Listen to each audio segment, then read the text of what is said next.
The trade that was posted as an alert for crude oil, 5-minute chart. So immediately when you're thinking about a 5-minute chart, you've got to be thinking about a much tighter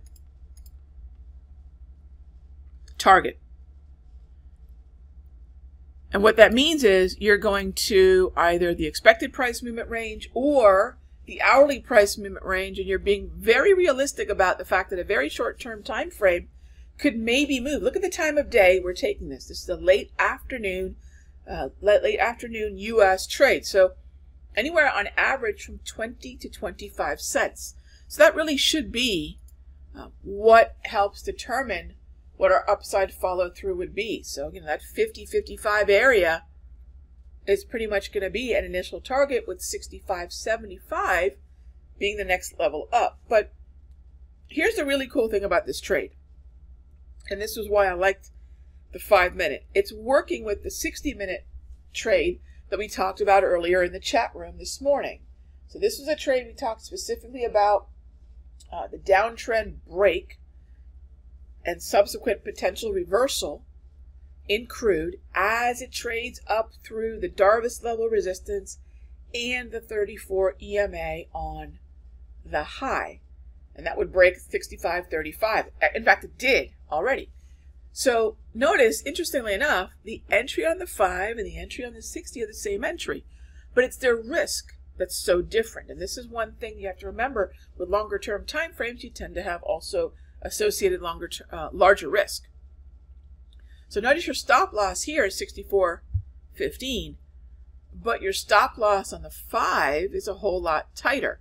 Same entry, tighter stop loss. Now, obviously, if the market needs a little bit more wiggle, in other words, just normal ebb and flow of about 20 to 25 cents for the next 6 hours or so, each hour could have a 20 to 25 cent amount of travel. My 5-minute is not necessarily as well equipped, even though our stop is way down at 65.15. So I'm giving this trade as much chance I can to work without really going too far past the validity of the 5-minute uptrend. Notice the stop on the 60 is way down at 64.15. So it's a whole extra dollar's worth of risk, which quite frankly could make the difference of being able to stay in this market or getting just shaken out. But if I'm looking at a 5, that hourly price movement range makes a lot of sense to use based upon the time of day. Notice that the 60-minute is not predicated upon the hourly price movement range, but rather the validity of the opposite side of the trend, which is valuable, but a larger distance to travel. I think the other thing to point out here is the fact that the reason I'm a little bit more bullish has to do with the support on the daily chart right here.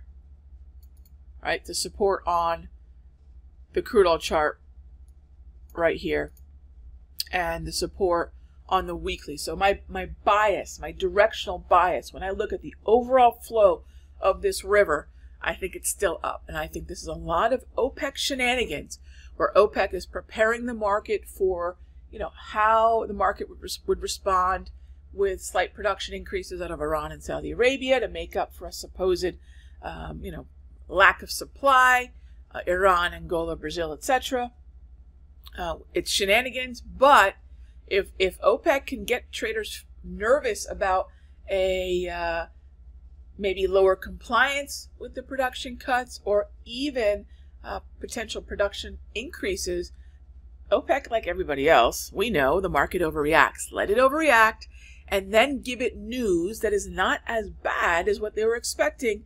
And I think crude, generally speaking, is ready for a into OPEC, post-OPEC rally, because there are way too many factors where the Saudis need crude to be up near $75, $80, not near 65, and they're not going to want to do much to justify the current price.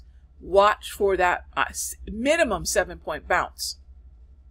I'm looking for a really good opportunity. Tomorrow, if we can get an inside day, I'll talk to you about one of my favorite patterns that sets up that strap straddle position, which is a modified long straddle designed to take advantage of the move off this oversold support area.